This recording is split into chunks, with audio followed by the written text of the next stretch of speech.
London వేదికగా ఇంగ్లాండ్తో జరిగిన మూడో వన్డేలో బుమ్రా లేని లోటు స్పష్టంగా కనిపించడంతో భారత బౌలింగ్ విభాగం పసికూనల కంటే దారుణంగా తేలిపోయిందన్న విమర్శలు క్రీడా వర్గాల్లో వెల్లువెత్తుతున్నాయి.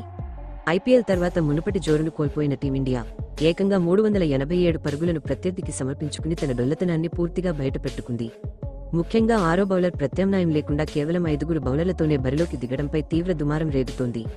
ఈ దారుణమైన వ్యూహంపై దిగ్గజ ఆటగాడు సునీల్ గవాస్కర్ టీం మేనేజ్మెంట్పై నిప్పులు చెరిగారు. కుల్దీప్ యాదవ్ను కాదని భారీగా పరుగులు ఇచ్చుకున్న కొత్త బౌలర్లతో ప్రయోగాలు చేయడం వల్లే ఈ ఘోర పరాజయం ఎదురైందని ఆయన కుండబద్దలు కొట్టారు. ఛేదనలో కెప్టెన్ రోహిత్ శర్మ 138 పరుగుల అద్భుత సెంచరీతో చెలరేగడం, అలాగే కోహ్లీ, గిల్ హాఫ్ సెంచరీలతో పోరాడినప్పటికీ మిడిల్ ఆర్డర్ కుప్పకూలడంతో 27 పరుగుల తేడాతో భారత్ తలవంచక తప్పలేదు. ఐర్లాండ్ సిరీస్ మొదలుకుని ప్రస్తుత ఇంగ్లాండ్ పర్యటన వరకు ఒక్క సిరీస్ కూడా గెలవకుండా ఉత్తిచేతులతో వెనుతిరగడం అభిమానులను తీవ్ర నిరాశకు గురిచేస్తోంది.